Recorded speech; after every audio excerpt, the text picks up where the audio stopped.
Hello, everyone, and welcome. My name is Mary Ann McMullen. I'm the Communication Director for Chapin Hall. Thank you for joining us for this webinar today. Please feel free to use the chat to introduce yourself. Thank you so much for all of you who are doing so already. It's so exciting to see people from all over the country here today. I will also be using the chat to post a direct link to each bulletin being discussed as the speakers address them, and feel free to use the chat to interact throughout. In order to get a better feel for who is in this audience, and so that you all know who all is in this virtual room with you, we're going to launch a poll about what sectors you are coming from. So let me get that poll. So please fill this out, and then we'll have a better idea of who's here. And while you're answering that, I want to point out that there's a separate Q&A function at the bottom of your screen. You'll see it down at the bottom of your screen toward the left. We don't want your questions to get lost in the chat, so please use the Q&A button at the bottom of the screen. And then we ask, and then when you, if you want your question to go to a specific person, please be sure to indicate that as well. So let's everybody get a chance to answer that poll. Let's take a look at the results.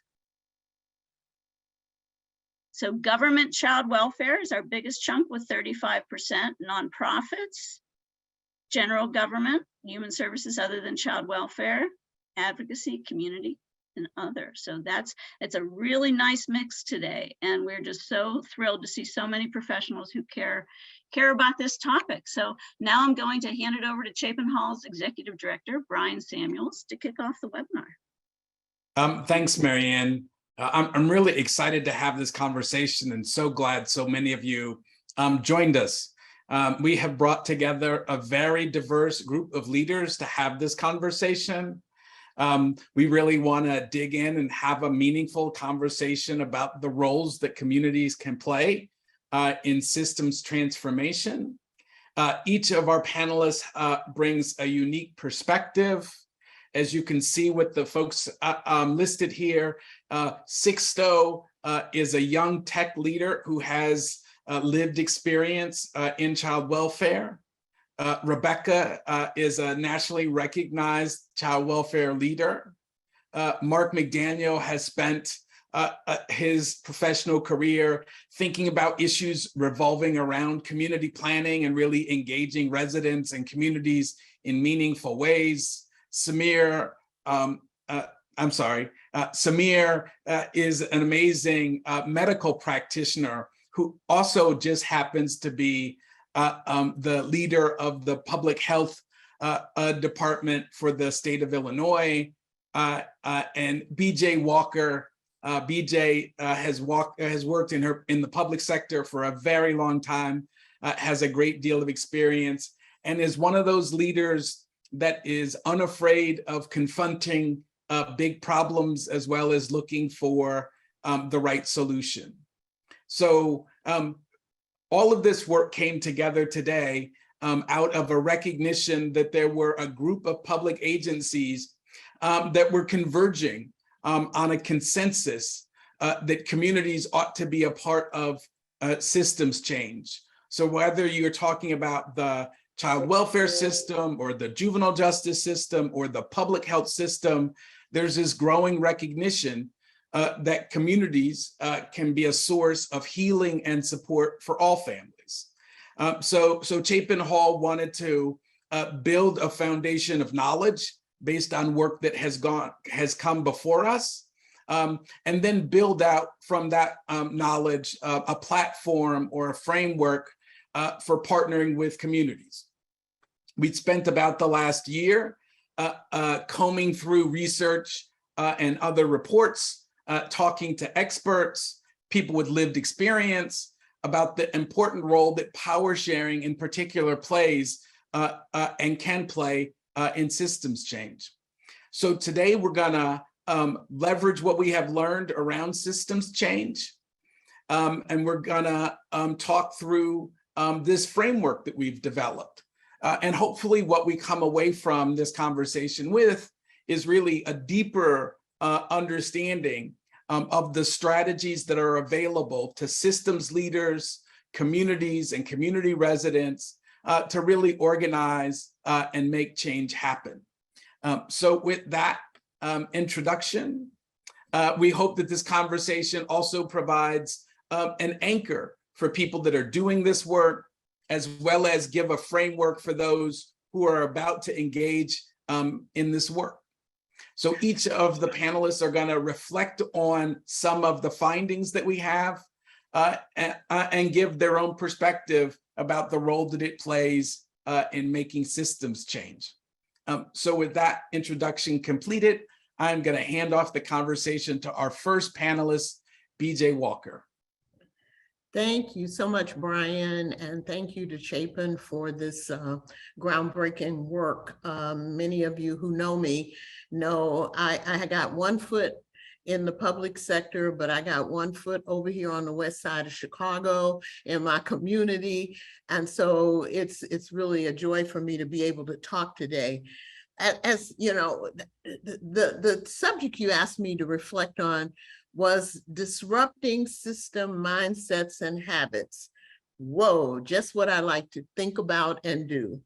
And two things came up and bubbled up in some of the research you've done. And I think we just want to lay the groundwork for what are we disrupting? What are we thinking about disrupting? How are we thinking? The first part is about a race equity lens. Now, we're all talking about this, but the real issue is when you think about systems, is our current systems are really organized in ways that reflect, tragically, so many historical and contextual harms to people. So we have to just own that. That's part of the platform. That's part of why we're at the table. We got to do something about that. And a racial equity lens helps us get there, but as I'm going to talk about a little bit, we got to put more in the lens. And then the second thing is we tend to want quick fixes. Anybody who's worked in the political environment, you got to fix something. And we know how to fix stuff. And we know how to play a short game in government. You know, we fix this, we do that. We're not so good on the long game. And so we have to be able to figure out both what a short game and a long game looks like and not substitute one for the other when we need the other. I mean, there's some people out here on the street on the west side of Chicago who need you to play a short game sometime because they need it today. But the long game is where we have to really put our vision. So when I started to think about this research, I tried to think about, well, what question might I kind of talk to you today about?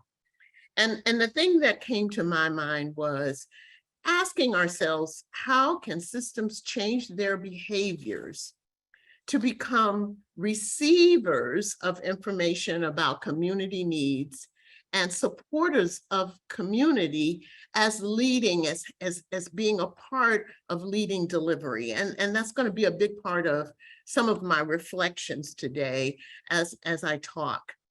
I start off though saying, when you work in public systems, the word disrupt is scary as heck. It's scary. Why? Because your behaviors as a system are dictated not often by you and what you're trying to do. It's one dictated by multiple masters. You want to have multiple masters, take yourself to government. You got rules, you got laws, you got mandates, you got consent decrees, you got audits, just to name a few of the multiple masters. It's kind of hard when your behaviors are being crafted in a narrow space.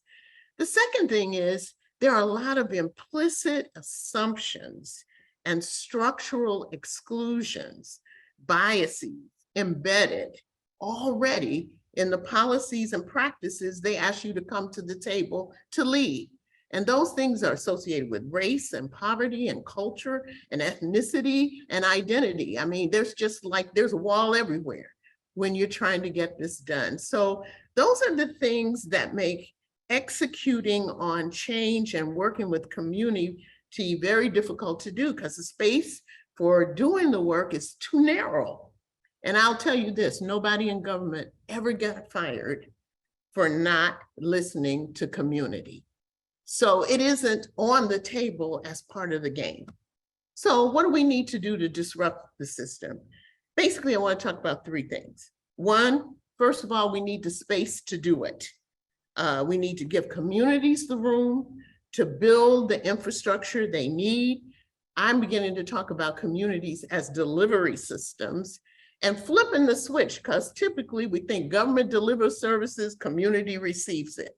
Well, what if we flip the switch and now community delivers and government receives information, insights, understandings, God forbid, a dictate from the community about what might work in this place. And so if we were to flip the roles, and here on the west side of Chicago, because my people won't let me come and talk without talking about it, we are trying to do that work talking about hubs. We're calling it hubbing. We're taking traditional in the ground assets that we have and talking about how do we turn them into a place not to intervene on crisis, but to promote wellness, to promote the ability for people to be able to be well and thrive in their communities. Second thing we need to do to disrupt system mindsets is know what to do different. We're not always doing what communities know about themselves, nor are we responsive to what families know about themselves. So how do we think about the work from the perspective of those who need us to do the work well? Right now in child welfare, we all know with shame in our head that basically all we do is a variety of different forms of surveillance. And reason why we do that is because somebody says we're protecting children. And we're not responsible for adults. We're not responsible for family well-being. The rules don't say that we are. And so we basically do not care about adults. That's the thing. But communities got to care about adults because it's adults. We know that if adults are not okay, the children certainly can't be okay. So we got to know what to do different. And the third thing I think we need to do is change our lens, get a new lens. If we want systems to change, two things got to happen. One, we got to disrupt all these folks who make the rules and tell us what to do. So that needs disruption along with the system that they built. You can't have a rule over here and a system over here that's going to do what the rules say you can't do. The second is we got to stop seeing people through the lens of their circumstances and conditions. Most of the folks who are struggling out here in community didn't get there by themselves. They are living within the historical and structural harms that show up in systems and the ways in which systems have been conditioned by the rules and laws and mandates to act. And if we're not willing to see people differently, then, and we're not willing to challenge the conditions and circumstances within which they have to struggle on a day-to-day basis, we really don't have a basis for understanding what we see as failure is really just a real golden version of survival. Survival is a way of contending with that over which you have no control and which has been put in your path. So if I wanted to conclude today, I really like to go back and kind of say, what will it take to disrupt system mindsets? It's going to take three things. One, we need to see the community as a delivery system for families, not a place to receive grants and to have services and programs, but a place to deliver for families. And then help them build that infrastructure because it has been decimated by any number of factors over time. Second thing we got to do is find a way to put some of these multiple masters in check. Since I'm retired, I can talk about masters without worrying about the backlash. So, everybody who's telling government what to do doesn't have a lens on community, doesn't have a reason to be accountable to community. We got to make room for not just community voice, but for communities to be able to operate differently, to do something differently. It's not enough to get mad and talk. It's what we have to do is provide the space for them to be able to do the work. Third thing we've got to do is design and implement some new ways to work together, new ways to talk to one another, new models of decision-making. We talk about where decision-making is lodged, but we don't have a way to share decision-making. We don't have a way to work together and to talk together. One of the ways I think could be very helpful is negotiation. It's a lost art in America. And the idea of negotiation means I come to the table with what I bring, you come to the table with what you bring, and then we understand the context within which we have to work. And in government, they'll learn to understand some of the rules, mandates, audits, and all of the things you are accountable for on the government side. And we'll learn how communities are accountable or not being able to be held accountable because we're not providing them with the resources and the access they need to the kind of decisions they need to do the work they need on behalf of people. And then as part of that, we need new models to measure that the disruption we think we are actually putting on the table is having the impact we want. The most tragic thing we could do is do all of this stuff different and not have a way of saying, you know what, some stuff changed. So I'm just appreciative of the opportunity to, spend a few minutes reflecting on this, and I look forward to a long debate around these issues. Thank you so much. Thank you, BJ. We've got a couple of questions for you. The first one is, how do we work to have folks understand that all systems produce results, even those that are unintended? So anytime we take action, that action has consequences, things that happen as a result of what we did. And as systems, we are often so busy following the rules that we're not looking for the impact of the rules. Anybody who's been a child welfare leader or a public sector leader in a really difficult environment knows there are many days when you say, I don't care what the policy said, here's what I want you guys to do, and then I'll back it up and deal with it later. So I hope I addressed the question. The unintended consequences have to be in our line of sight all the time. Thank you. And then the next question is, what are some of the best ways you've seen to disrupt the mindset of individual leaders who aren't accountable to the community?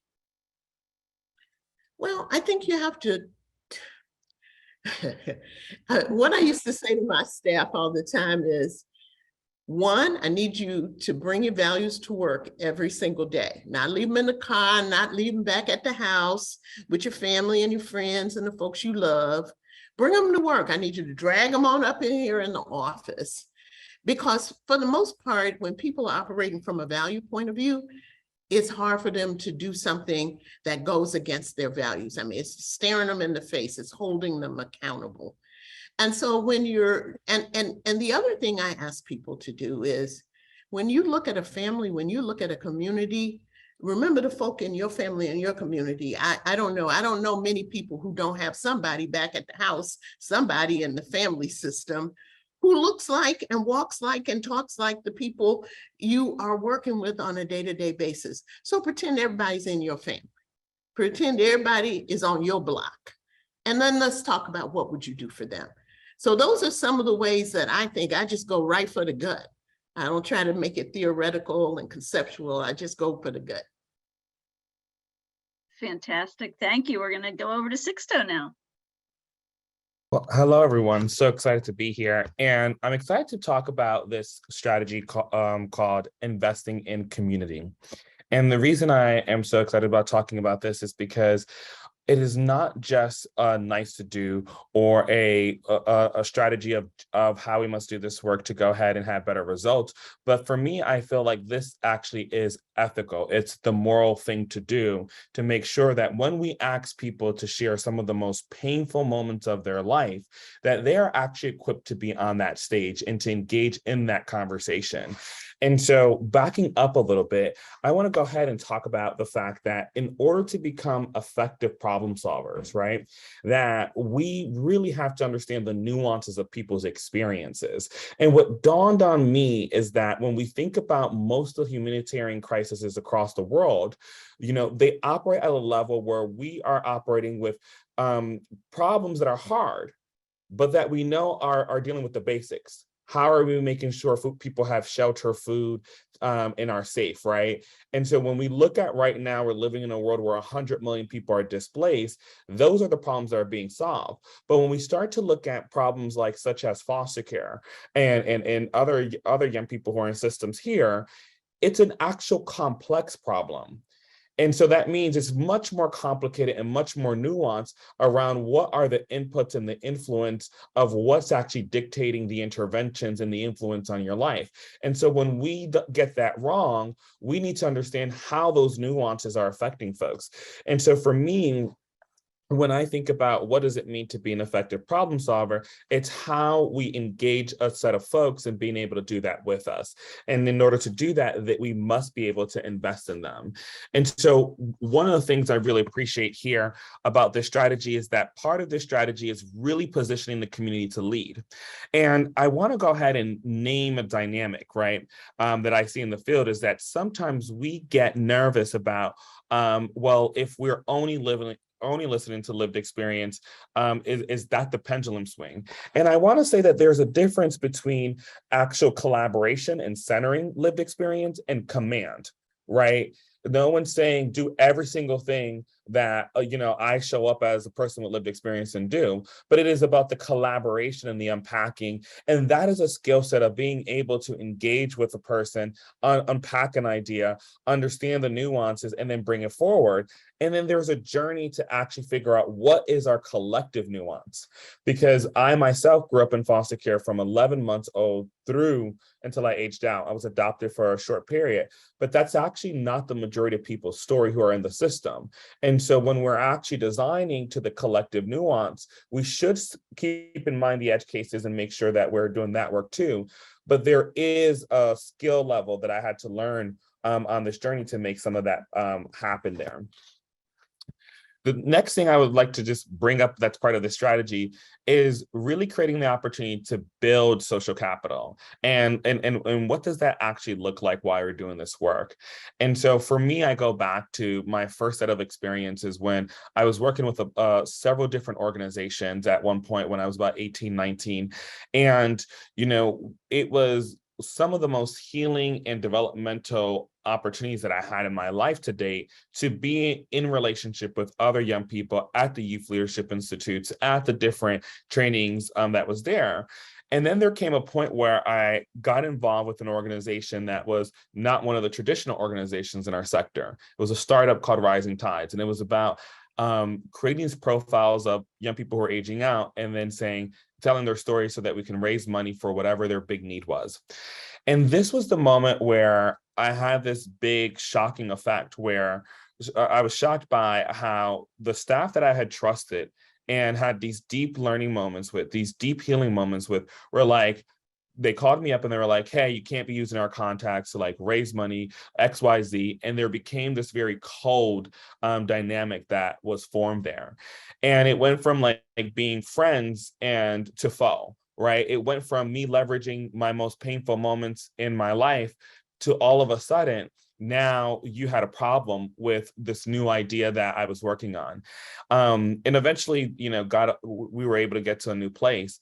But this is so critical to talk about because when we're investing in people, right, it's not just about their skill sets, but it's also about the ideas of how they want to solve the problem.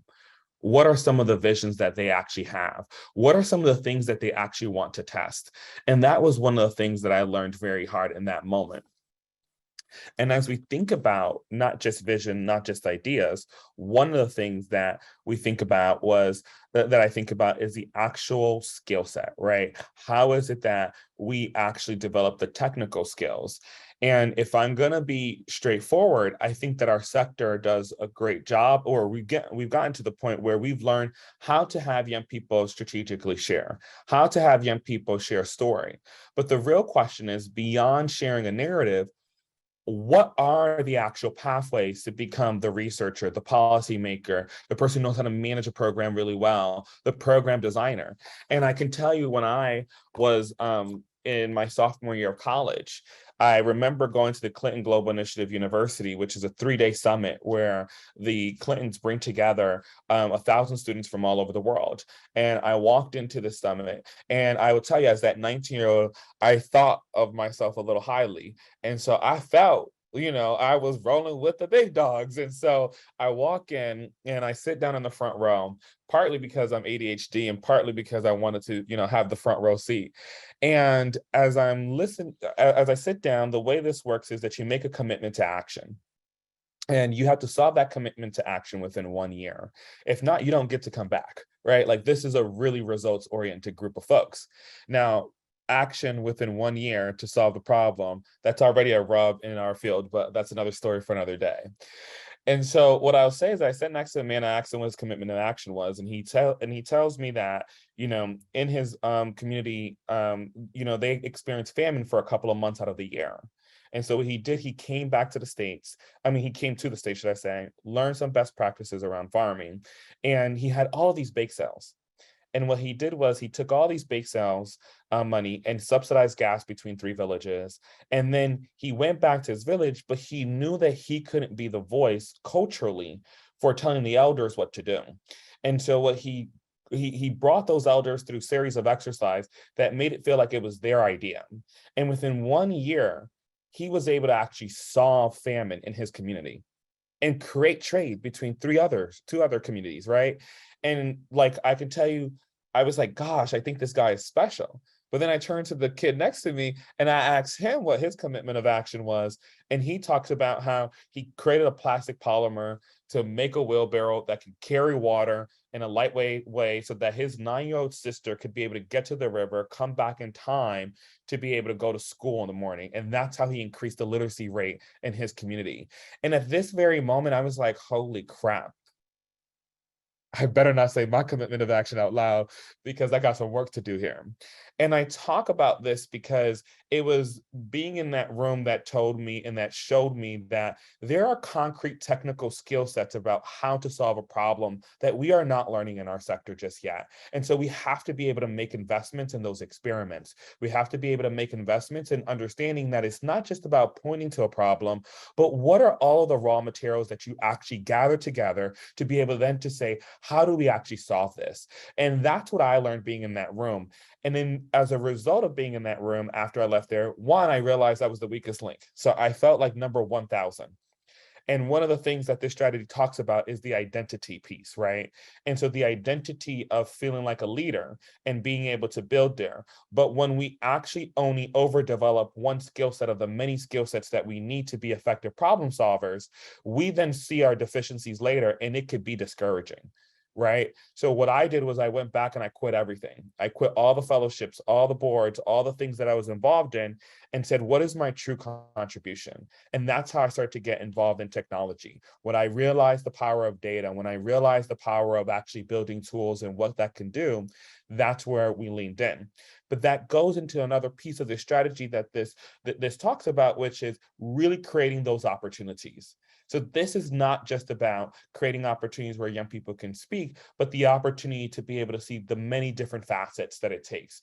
Because when you get used to flying in for the piano, when you get used to flying in for the keynote, we don't really get to develop all of the other pieces, understand why. And without that type of nuance and that type of exposure and proximity to how this work is really done, it is easy then to create a false sense of of tokenism. It doesn't feel like tokenism, but it actually really is, because we've actually leveraged you for a strategic point in the process and not actually have brought you along. And so when we think about what you're investing in, sometimes it's about investing in the many small incremental opportunities so that a person has a trajectory upward. And so that means that maybe it's not the best to have your first experience sharing your story at a fundraiser, but maybe after a couple of months of you sharing your experiences and being part of that and being able to make the real choice of saying, hey, I can leverage my experience in this way, that's an opportunity. Hey, I can be part of this program design meeting and be able to understand how people are coming together with their logic models and understand what is the input to make that happen. That's an opportunity. So there are many opportunities along the way that we can be creating and that we can be putting in, and we need to be able to invest in all of those moments so that what we don't do is overdevelop the one piece of the skill set that we as organizations will benefit most, right? And how do we actually ensure that the other pieces of development here are truly transferable skills? And I'll end by saying, I believe we're living in one of the most dynamic times for not just system transformation, but for how our country is going to function, period. With $2 trillion of investment into the infrastructure and the new trades of the future, over half of the jobs that our young people will have in the future do not exist today. And what they're going to need from today is transferable skills.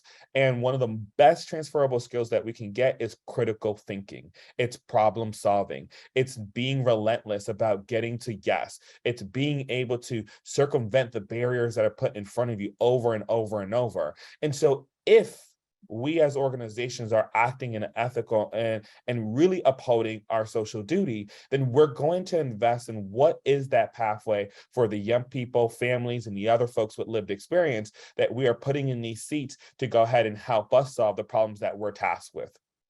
Terrific. Sixto, we got a couple of questions for you. The first from Katie Miller. Beyond relying on the ethics of system leaders and workers, what are some incentives for systems to invest in community?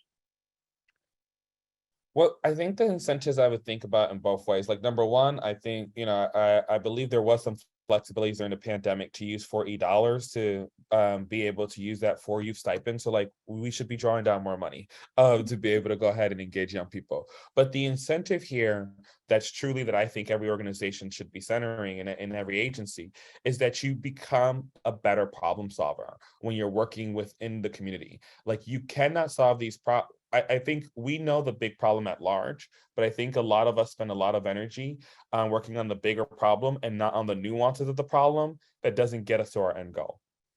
Terrific, thank you. We need to move on to Mark McDaniel. We'll take note of the other question from Adrian Maldonado. We'll be sending out follow-up materials to everyone, including a video of this, but we'll respond to all of the questions eventually. Mark. Yes, good afternoon, everyone. My strategy area is reimagine community engagement. And as Brian said a little bit earlier, I spent the latter part of the last 30 years in various capacities as an urban planner, as a grant maker, as a researcher, an evaluator. But community engagement in all of those facets was always at the heart of what I did. So when I think about, or when we think about reimagine, is really sort of how do we rethink, reconceptualize how we do this work? And being one of the authors of the equity bulletins, I want to go back and stress that we did this as it relates to Black and Brown communities. So it wasn't sort of a generic focus. We were intently focused on looking at literature that addressed past efforts in Black and Brown communities. And when you think about the context for that work, in many of these communities, Black and Brown people, have their families policed, their communities over-policed, their children attend under-resourced schools. They come from communities that have been systematically disinvested over time until they're being rediscovered through gentrification now. But so when you think about how you engage systems that have had sort of this adversarial approach to working in Black and Brown communities, that first sub-bullet there, prioritize community relationships and trust, sounds a little easier said than done. And certainly what we've learned from the work that we did was, if you want to build a credible shared vision, you have to center community perspectives early in the project, planning, goal setting, and planning. And part of that, I think, is understanding past initiatives and how systems actors have always set the agenda. And so learning about, taking time to learn about the history of that community and the history of your particular system in that community, I think is important and should not be overlooked. Because have there been promises made, but not promises kept? I think folks need to better understand sort of their track record and history in these communities. And to the extent that you can bring up, information about past initiatives, information and data that you can bring forward that can help you inform this work. Because chances are you're not the first one to come into this community and ask a bunch of questions. And a prime example is, before I joined Chapin, I was doing some work here my hometown of Durham, North Carolina, around some anti-gentrification efforts, working in the East Durham community here in North Carolina. And the funder had asked me to lead sort of a community engagement process. Well, I did a little digging and found out that in the last 5 years, there were at least 6 other efforts that have rolled into that same community. So instead of spending 6 months trying to gather, trying to reinvent a process that had been done before, I simply sort of summarized what had been done and asked the community residents sort of to validate this previous work. And is there work are there a set of questions that we need to address in addition to what's already been done? I also think that simultaneous to this process is sort of the mapping of key local players, interests, and relationships. And there's always in these communities, I think, some power dynamics and power imbalances. And oftentimes you see maybe the larger, more mature organizations, maybe sometimes white-led, that get the investment, that get the grants, that call for them to do work in Black and Brown communities. And what we try to call for in this equity bulletin is broadening those outreach efforts and identifying other grassroots actors that exist in these communities. And they all exist there, because they may not be a multi-million-dollar organization or agency. They might be a small mom and pop 501c3, or they may not have a 501c3. And I recall a conference that I went to in New Orleans, probably a little less than 10 years ago now. It's a 3-day conference. And one of the panels were some gentlemen that had been formerly incarcerated, that do work in the greater New Orleans area around working with youth. Clearly the sort of the best panel, understood the community, understood the streets, and understood how to reach and communicate with these kids. The thing is that these are individuals that want to do what they want to do. They don't want to, apply for a 501c3. They don't want to manage a board. They don't want to manage a budget. And so thinking about creative ways to reach grassroots advocates rather than your useful sort of suspects is what we try to outline a little bit in the Reimagine Equity Bulletin. One of the other things that we talk about is how do we broaden the decision-making table and sort of meet community members where they are. And so for me, that I take that literally. How do we bring these conversations into the communities and not some of the sort of the sterile environments and institutions that you might see at downtown government buildings. And so where are the places where community members congregate? It's schools, it's churches that have certainly an infrastructure of trust and availability. Are there other sort of family friendly venues that we might be able to access? One sort of easy one is the logistical considerations. I mean, if you're trying to reach a population of working families, and I think we all know this, we shouldn't have meetings in the middle of the afternoon. They should be, in non-working hours or on weekends. And there might be other logistical things that you might be able to do to award people for participating. My local fraternity here meets on a monthly basis, and we make it a point to contract with Black and Brown caterers. And so I think that's sort of just an important gesture, but that shows that agencies can find different ways to support local community efforts. Create varied, accessible, and substantial engagement opportunities. I think what we mean by that is we have to create sort of multiple points of entry and on-ramps. One of our subject matter experts that we engaged in this work talked about this notion of open architecture, rather than a membership approach. And so it's not sort of, one table where, deliberations are had, but there are sort of multiple opportunities to engage, formal and informal opportunities to engage families and residents in a said community by offering sort of welcome environments and safe spaces. A couple of examples of that. I'm on the board of an organization in Savannah, Georgia, called Deep Center. They do work with justice-involved youth. One of their projects, and they take on this youth community participatory project about every other year. The one that they released about 2 years ago was on how systems can help disrupt the school to prison pipeline. It was youth that actually led the research. They did interviews and focus groups that with other youth that were system involved, adults that were system involved, compiled all of that information, and then presented it among a group of government officials and stakeholders.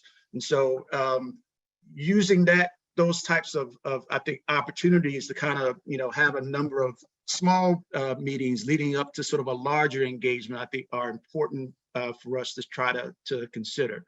Another organization that I serve on, it's a housing justice organization, but we have a oral history program as well. And so one of the things that we train our youth to do is actually interview elders in the community, because I consider storytelling to be data, is information, is context. It is hearing from folks that have the long-term lived experience, in these communities.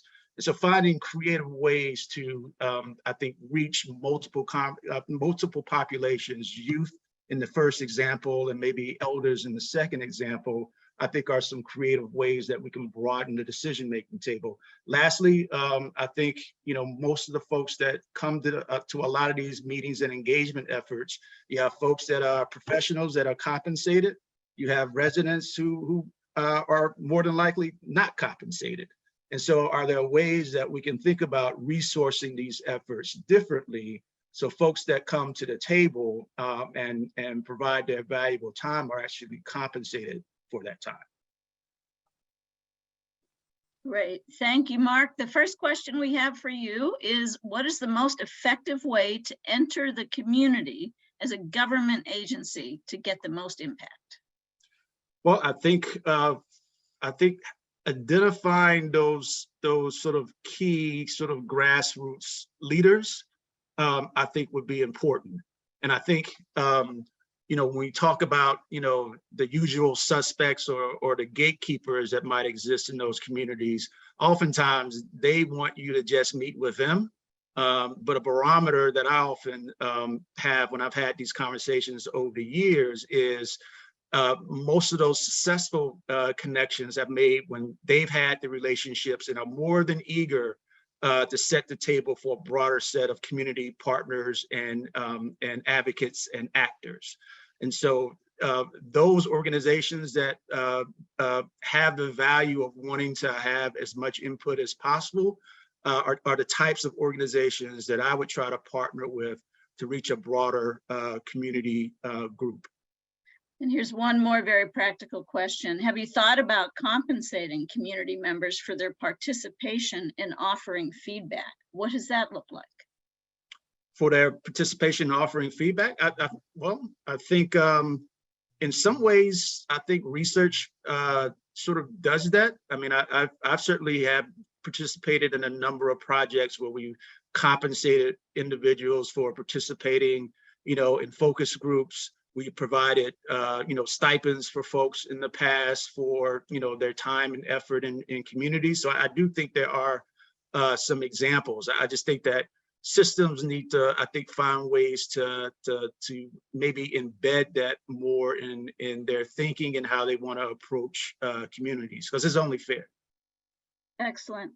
And note in the chat, folks, that other folks are responding to some of the questions from their perspective, such as in DHS in Nebraska. So we're going to go on to Samir. Thank you, Mark. Well, thank you, everybody. And as Brian mentioned, I am a primary care pediatrician, but for the last almost 2 months have been the state health director in Illinois. And I come to being the state health director in Illinois, mainly being in medical schools and in universities, trying to understand how do you bridge good research to community engagement and then ultimately policy solutions. So as many people who go into government for the first time, thinking through and hoping to have a plan for action, often then you're confronted with the challenges of what being in government actually means, right? And how do you put those things to this bullet point here? How do you transform systems with community in the lead?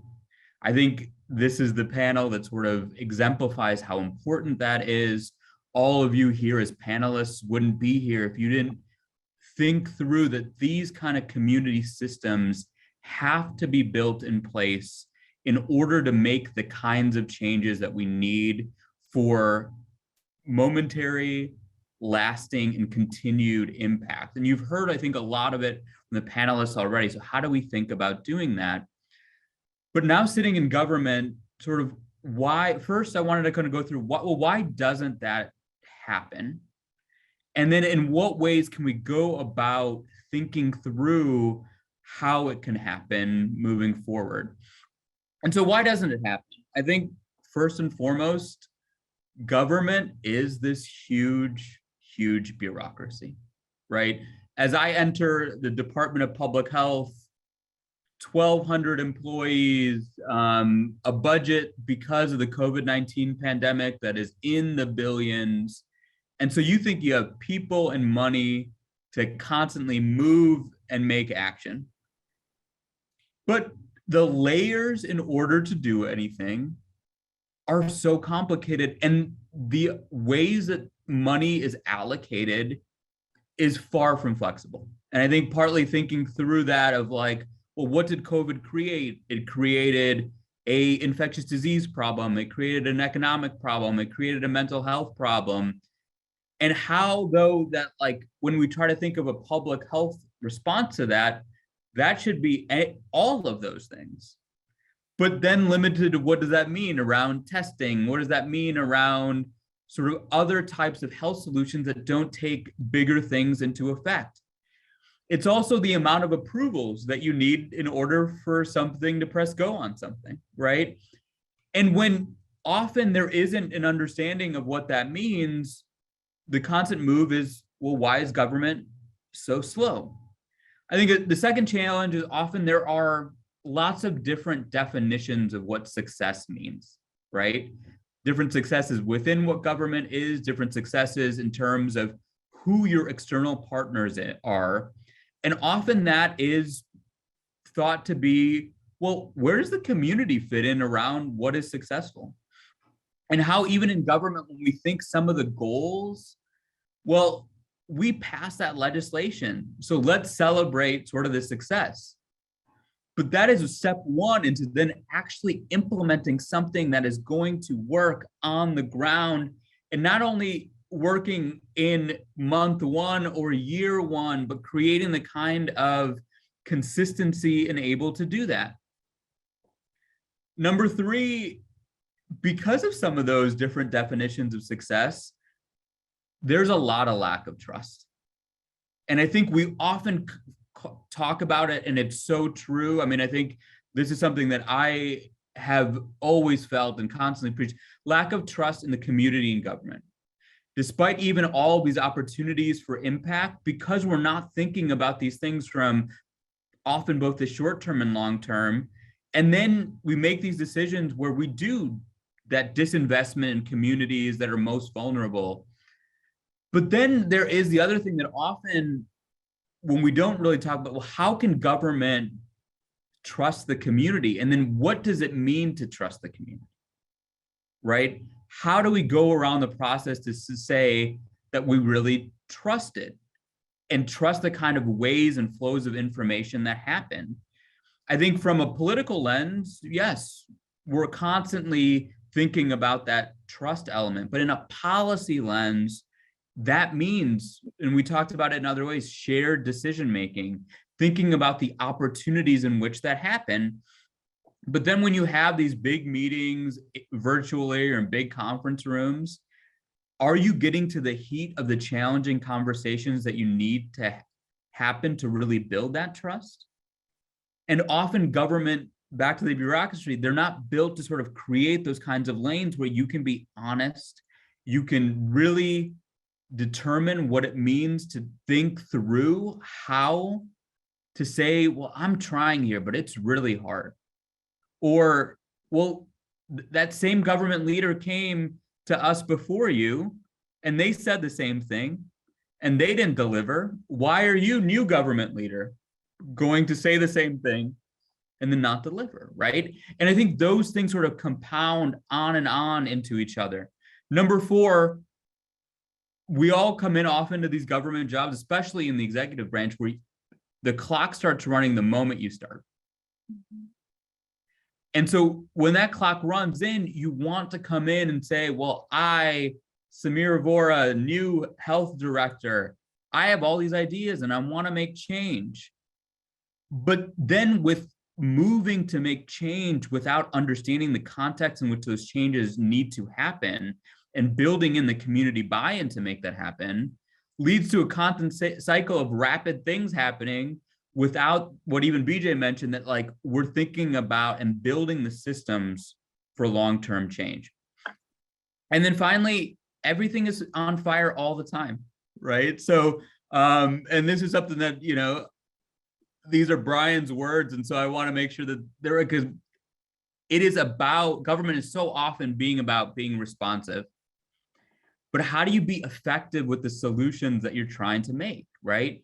And I think this is the idea around how do you transform systems, right? One, establish community ownership over those system responses and resources, and then trying to think through scale up and then sharing them out, right? And so part of the things around government, I sit and ask this question, well, so how can governments think about that? And I'm gonna offer a couple ideas that I think part of my role is that knowing that the answers aren't going to come from us here in government, but how can we build the foundation for mutual trust, sustained communication, and community-led solutions?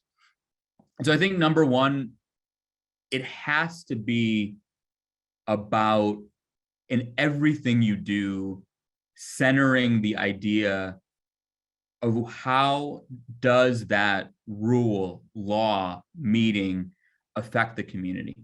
And so when the conversations are, well, how is this going to affect the agency's budget? How is this going to affect the way that we think about our legislative partners? But how is it going to affect, you know, to BJ's point, those individuals on the west side of Chicago? How is it going to affect those individuals across the country in Nebraska? And really thinking not just the community, but the individual person in that community that you're sitting, right? And if that isn't the constant question on the mind of leaders, then we know that we have a challenge. Number two is really thinking through the sustainability plans of what you're trying to do, right? And that means that it's not necessarily thinking about the leader coming in to create the goals and strategies. It's also about the process reforms in the type of roles that you have to make the government entity more responsible and effective to communities, right? And that's something that isn't, the fruits of that labor aren't going to be in probably the term of the principal leader. And that's a hard thing to kind of go through, but I think that's a really systematic, important. And I think another thing is just, let's put down very early, after shared and trusted conversations about what are the metrics of success, and be honest about them and continue to track them, both what you want the long term to be, but what every step of the journey is going to lead to. And that has to be metrics that are not defined by government, but those are metrics that are defined by the community based on the lived experiences that people have. And how do you do that? I don't know. And I hope, but it's the constant mentality to continue to try to make those things happen. And part of a group like this is that it can't just happen around government alone. It has to be everybody pulling together and pushing government to kind of make it happen. Terrific. Thank you so much, Samir. So in the tradition of saving the best for last, we are going to move on to Rebecca Jones-Gaston. Well, good afternoon, everyone. A little pressure there, Miriam. Thank you.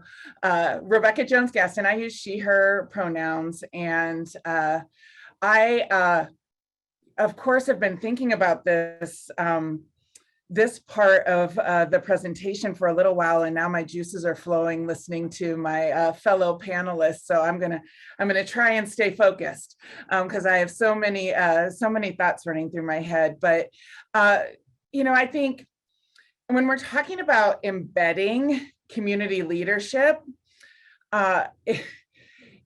it requires all of these pieces that the panelists have talked about. You can't start with the embedding of community leadership into governmental or system structures without doing the work to create the process for that to be. And that means, you know, in many ways, it's thinking about, you know, how are we building collaborative infrastructure and collaboration in the truest sense of collaboration, not just we invited you, you were in the room with us, and we count that as collaboration. Committing to continuously learning, because I think if we haven't learned anything over the past many decades, is we actually don't have the answer as systems to fixing whatever we deem the problem being. And so being able to continuously be in learning mode and evaluate what we're doing and whether or not it's having the impact that the community wants is absolutely essential. We all come with all sorts of backgrounds and experiences and have great ideas, but if it's not actually having the impact that is laid out and the metrics that Samir spoke about, then it really is for naught. I want to kind of pose a question to you all while I'm sharing some of my reflections and just kind of tossing back out to the audience in some ways around, you know, what do you think about when we think about infrastructure and sharing data and results and co-design for corrective actions and creation? It really is a space I like to be in and really try and challenge ourselves. And so as I reflect on the framework and the conversations today, thinking about, you know, how do we build that infrastructure and the relationship and the trust that's necessary? Well, as systems, we've got to just name it plain.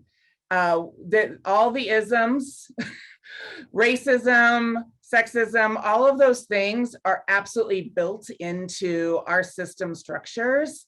And if we go into the community to ask for feedback, input, partnership, without actually acknowledging the power that our systems wield, and the harm that we have done as systems to communities, then there's no reason for anyone to think that we're going to behave or do something different than before. And so that can be hard to start with in a relationship of talking about, where you've done wrong, and be able to hear from community and leadership the perspective that they have around where harm has happened, and own it, not get defensive, not come up with a list of the reasons why that had to be the case.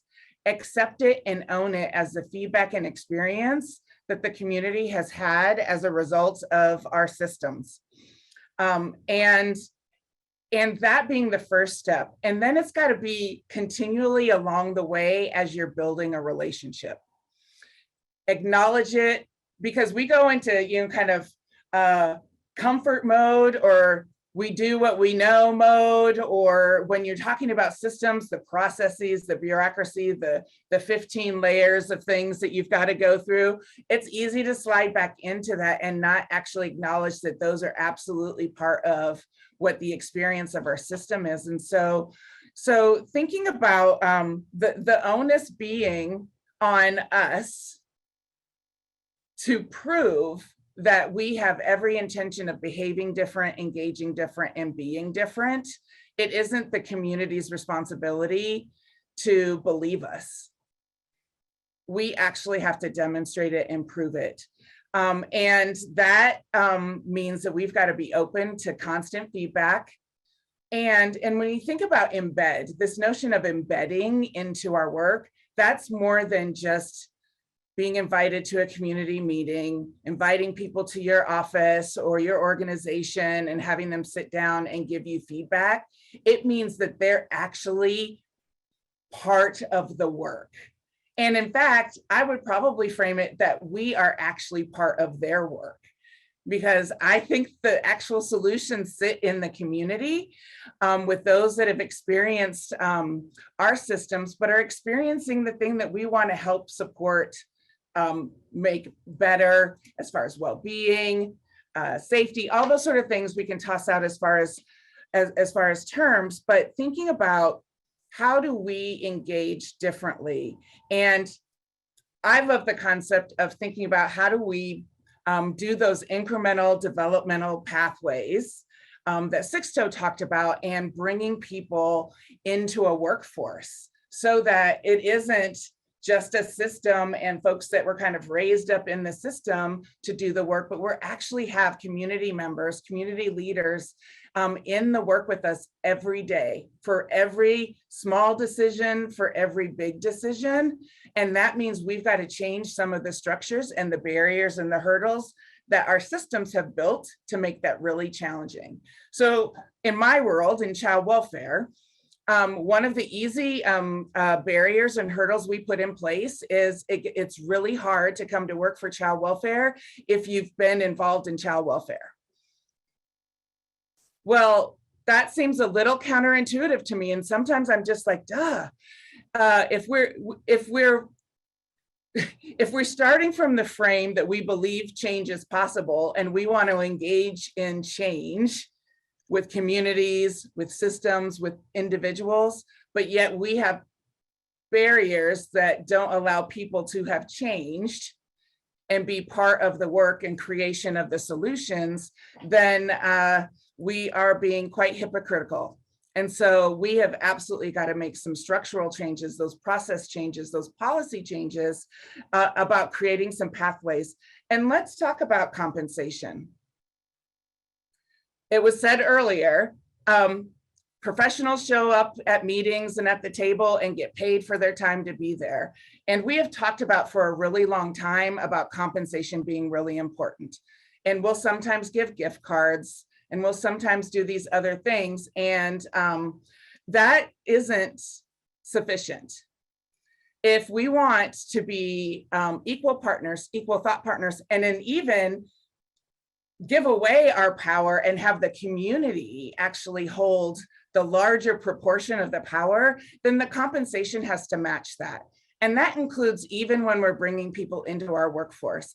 I can't tell you how many stories I know from multiple systems when those incremental pathways to build up experience and participation in the system are actually not at wages where people can afford to live and support their own families, let alone show up 100% all the time for being engaged in these change efforts with our system. And so there's some really tangible, I think, simple things that we just have to decide to do.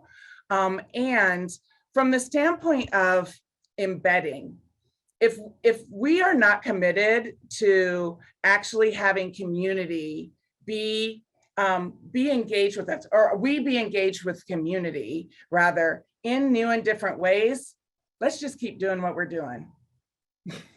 Let's not create more harm. Let's not inflict any further consequence onto our communities. If we're going to do it and we absolutely believe it, then there has to be a commitment to our behavior being different, our engagement being different, and our commitment being different from every little step into the biggest ones. And that is absolutely possible. It's necessary. And I think community will tell us what is needed, how it's needed. And we actually just have to open our ears and listen and do those things that the community is wanting to have move forward as solutions and as problem solving, and then evaluate it along the way and not evaluate. Okay, I can't believe I'm going to say this, and Brian's on here. Yes, formal evaluation is important. Okay, it is those incremental, smaller, maybe informal ways in which you know whether or not what the change is and whether or not it's having an impact that you desire. There's ways to do that that don't necessarily require fancy research models and all those sort of things. It again is a feedback loop, and the ability to be open to this isn't working and then making a change and not saying, but we've invested, we're going to keep doing it and see if we do it a little bit longer, it will work. It's being able to be responsive to what we're learning and be responsive to the community and what's being experienced. And as you can tell, I get really fired up about these things, and I'll end here, but really, I think just tossing it back out to my colleagues on the panel, but also to all of you listening is, thinking about your own behavior as an individual and your role in systems and what behaviors and things need to be different to actually embed community into every fiber of our work, and the impacts for what I think the reason many of us got into this work will actually play out and come to fruition if we are taking a back seat to actually driving towards change.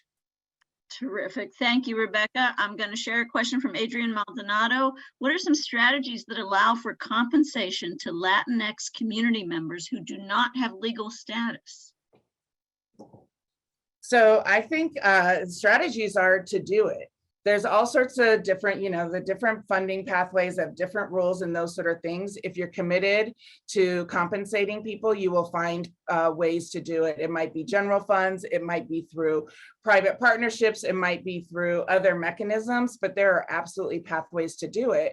And asking people how they need to receive their compensation would then be responsive to what their needs are, and that they can receive it in a way that's useful for them.